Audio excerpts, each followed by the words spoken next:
Minette Norman is our first speaker, and Minette is an author, speaker, and consultant who inspires leaders to create inclusive cultures where everyone can do their best work, contribute fully, and thrive. Her second book, which I've had a sneak peek at and is amazing, The Boldly Inclusive Leader, will be released in August. You can pre-order it now. Hey, let's hear from Minette.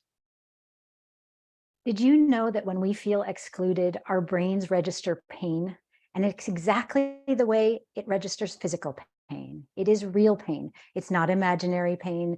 It's not you're being overly sensitive pain. It's neuroscience. Human beings are social creatures, and our brains are wired for connection. We need to be part of groups and communities and teams. And this fundamental human need that we all have does not leave us when we go to work, whether we go physically or virtually. So if you are a leader of human beings and teams of any size in any field or industry, anywhere in the world, I am inviting you to commit fully to creating cultures of inclusion where not one of your staff members and none of your colleagues is experiencing that real social pain of exclusion. So these concepts of inclusion and exclusion are not theoretical to me.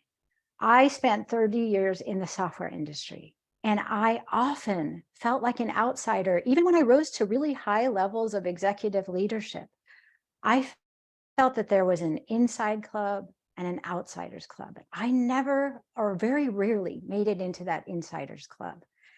And what does it feel like to feel fully included at work? Let's think about that. It means that you are fully accepted, that you have the same opportunities as everyone else. You're respected for who you are uniquely. And it means that your ideas are invited and welcomed, even if they differ wildly from those at the table with you.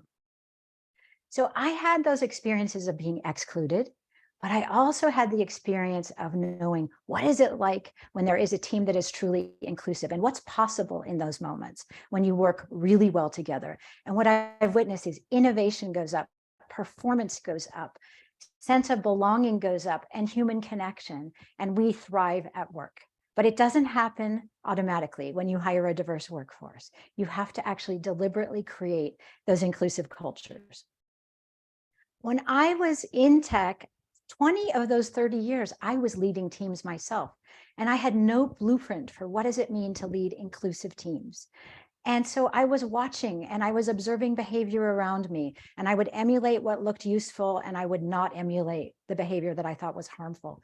But I didn't have any training. And I see leaders that I know and that I work with today, they want to do the right thing. We all hear about toxic leadership, but it is the exception rather than the rule.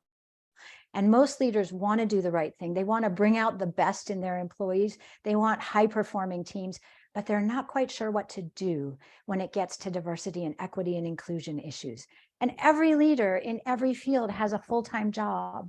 And suddenly it feels like, oh, I have this new job on top of that, and I don't even know how to do it. And so what I'm here to do is to reassure you that it does not have to be overwhelming. Inclusive leadership is something that everyone can actually embrace, and you have the skills already. So that's the first thing I will tell you. The second thing I will tell you is that small behavioral changes can have a profoundly positive effect on the people around you and on the working environment.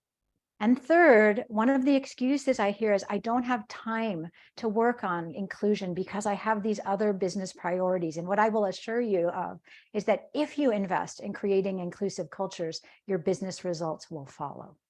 So where to start? And the question always is, where do I start? I'm overwhelmed. We start with ourselves and our own behavior.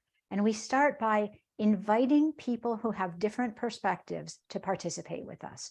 We stop surrounding ourselves with people who are just like us, even though that's really tempting. And we start to get very curious about people who are different, with different backgrounds and different life experiences and different ways of seeing the world.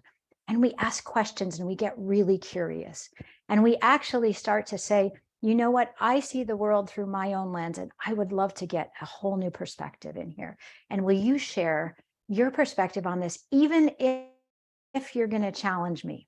So we invite the challenge when we're inclusive leaders, and this is where it gets tricky. When we are challenged, we get defensive. And this doesn't mean we're bad human beings. It doesn't mean that we're weak. It means that we're human.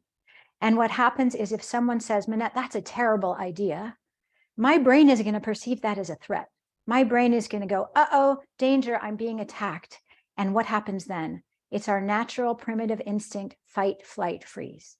And when we go into that mode, we are not at our most evolved, most inclusive selves.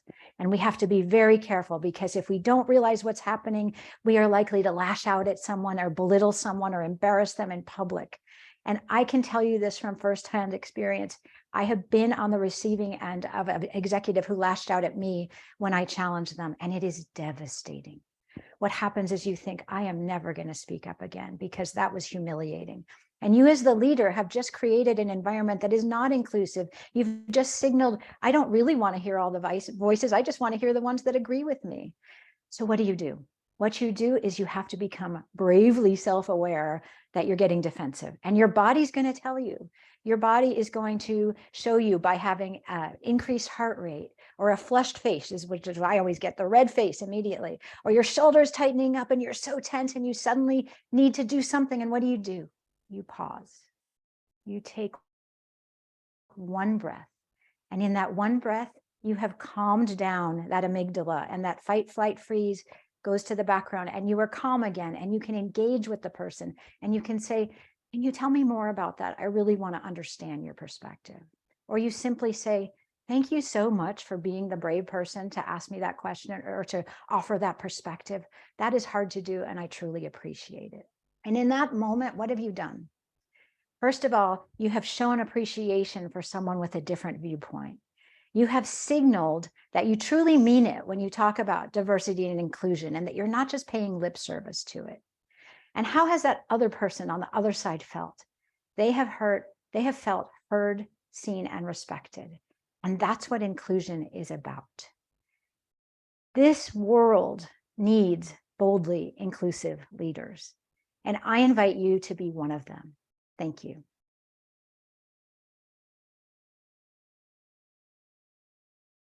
You're so good.